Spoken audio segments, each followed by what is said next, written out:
Selamat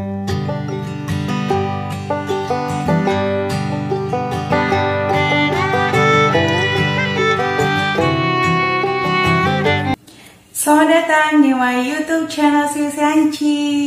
Halo Bunda, apa kabar? Semoga hari ini Bunda diberikan keberkahan dan juga dilimpahkan rezeki dan sukses selalu. Untuk hari ini aku nggak lagi bikin konten masak, karena hari ini aku mau berbagi pengalaman sama bunda-bunda semua yang ada di rumah. Pas aku mendapatkan salah satu orderan ratusan nasi kotak. Gimana pengalaman aku mau sharing sama bunda-bunda juga. Semoga menginspirasi buat yang baru awal pengen bisnis atau usaha catering, atau buat yang pemula di usaha catering. Jadi semoga kita bisa untuk berbagi informasi. Dan Bunda, saat itu aku dapat orderan dari Dinas Pemerintahan Kota Madiun. Yang pasti aku dapat orderan yang bakal dikirim ke rumah dinas wali kota. Waktu itu orderannya 400 box nasi kotak dan itu harus dikirim jam 6 pagi. Jadi persiapan untuk memasaknya itu udah dari malamnya. Tapi sebelumnya karena pesanannya itu beberapa hari ngabarinnya, jadi nggak terlalu mendadak. Akhirnya sebelumnya itu aku udah siapin untuk masukin tisu, terus juga masukin tusuk gigi, sendok, itu udah mulai aku cicil. Terus aku juga udah menyicil melipat kardusnya, karena 400 box itu banyak banget Bunda, jadi bukan jumlah yang sedikit. Kalau misalnya nggak dicicil nanti takutnya nggak keburu. Terus selain itu, kalau misalnya bunda-bunda ada menu yang pakai kerupuk, itu juga bisa digoreng terlebih dahulu jauh-jauh hari, maksudnya 2 hari atau 3 hari sebelum hari H, kalau misalnya pesanannya nggak mendadak.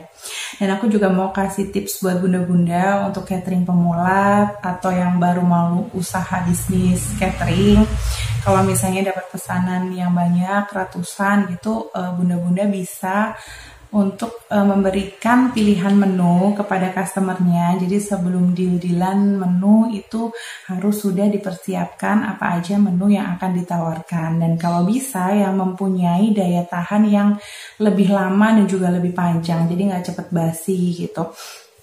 Kayak misalnya mungkin ayam goreng itu kan lebih tahan lama daripada ayam berbumbu seperti ayam bumbu merah atau ayam bumbu kuning, bumbu rujak. Itu tidak disarankan kalau misalnya bunda dalam catering pemula gitu. Karena kan kita masak itu membutuhkan waktu yang lama ya Bunda. Jadi masaknya aja udah lama, terus belum lagi nanti kita packingnya ke dalam kardus itu juga membutuhkan waktu yang lama.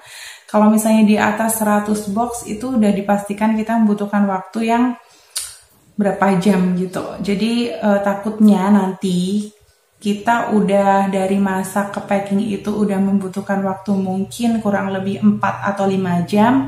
Terus dikonsumsinya sama customer kita kan juga nggak tahu, karena mereka mungkin buat makan siang atau gimana, kita kan kurang tahu. Karena itu ngirimnya jam 6 pagi, jadi ya pasti aku prepare-nya itu udah dari malam. Malam itu udah prepare, di jam 2, jam 3 itu kita udah packing, masukin ke dalam kotak. Dan aku waktu itu tenaganya ada 10 orang.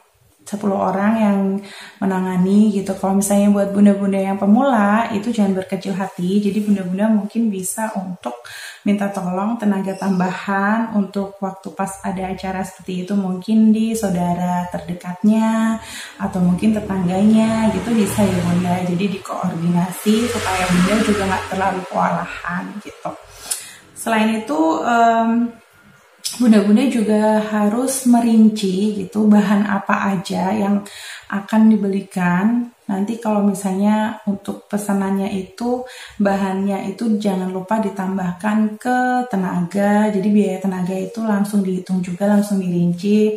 Terus untuk gas kan kadang kita kelupaan merincinya gitu. Jasa angkut itu juga perlu diisi. Kalau misalnya maksudnya dirinci. Nanti kalau misalnya Bunda punya kendaraan pribadi juga mungkin untuk bensinnya itu juga harus diperhatikan, karena takutnya nanti rinciannya hanya bahan, terus pas direng-reng ternyata overload, nggak sesuai budget, nanti kan kasihan gitu. Kalau misalnya untuk catering pemula kurang merinci, nanti bisa nggak dapet untung gitu kan, bahaya. Jadi harus benar-benar dirinci secara teliti. Selain itu, disiplin waktu itu penting banget ya Bunda, karena itu adalah poin utama dalam usaha catering kita. Jadi jangan sampai pesanan itu nantinya molor atau nggak tepat waktu atau nggak on time. Itu takutnya nanti kita bisa-bisa dicoret. Karena kan mereka pastinya nggak mau ya ngambil resiko untuk catering-catering yang suka molor dan juga nggak tepat waktu. Jadi diusahakan banget, apalagi pemula. Terus kita butuh kepercayaan dari pelanggan itu harus tepat waktu. Dan selain itu, aku juga mau kasih informasi buat bunda-bunda yang mungkin baru mau usaha bisnis catering dan nggak tahu prosesnya. Kalau misalnya dapat pesanan dari instansi atau pelanggan, itu mau aku kasih informasi. Kalau biasanya dari instansi itu walaupun jumlahnya ratusan, puluhan, atau bahkan mungkin ribuan, itu biasanya pembayarannya itu saat makanan tiba. Jadi kalau kemarin mungkin dapat pesanan aku salah satunya 400 box itu, setelah aku kirimkan itu siangnya uangnya baru cair masuk ke rekening aku. Jadi buat bunda-bunda memang harus menyiapkan modal terlebih dahulu untuk menalangi seluruh makanan, baru nanti dibayarkan saat makanan terkirim. Itu untuk instansi memang seperti itu, dan nanti kita juga harus tanda tangan kwitansi, terus pertanggungjawaban, itu juga kita harus tanda tangan. Biasanya kalau misalnya untuk instansi itu bunda harus menyiapkan stempel, dan juga biasanya nomor pajak, nomor wajib pajak itu juga bisa dicantumkan kalau misalnya untuk pesanan instansi.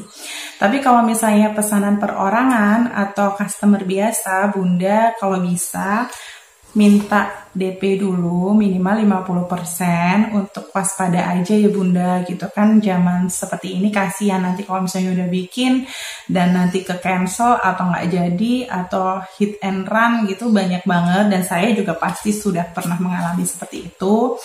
Makanya buat bunda-bunda harus waspada dalam usaha gitu. Jangan sampai nanti kita rugi karena orang-orang yang tidak bertanggung jawab. Jadi kalau misalnya untuk perorangan tidak disarankan untuk bunda membuat bahkan mungkin ratusan dan ternyata orangnya tidak bisa membayar atau membatalkan begitu aja. Jadi itu kasihan nanti buat catering pemula.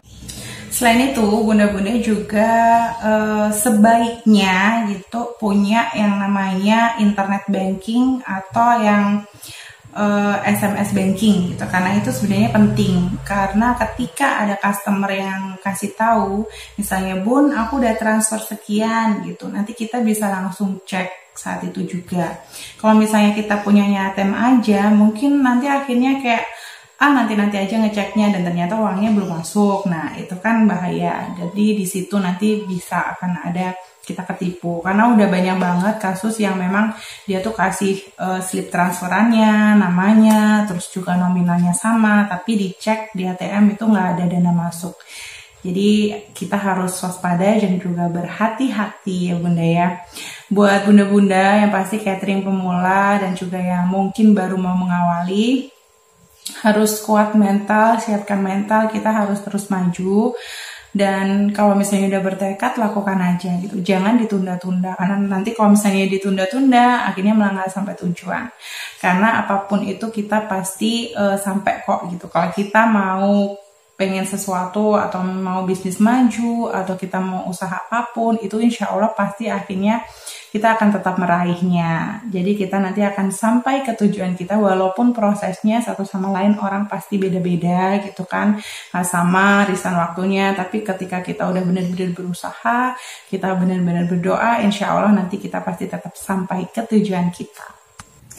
Buat bunda-bunda mungkin yang ada pertanyaan tentang seputar catering, nanti bisa aja tinggalkan komennya di kolom komentar. Insya Allah untuk next video nanti ada Q&A yang bakalan aku jawab kalau misalnya ini memang bisa menginspirasi bunda-bunda. Tapi kalau misalnya pengen dijawabnya cepat, aku pengen dijawabnya cepat bunda gitu, nanti bisa DM di Instagram aku, ada di samping ini. Nah, silakan langsung DM ke situ aja ya bunda. Jadi semoga bisa menginspirasi.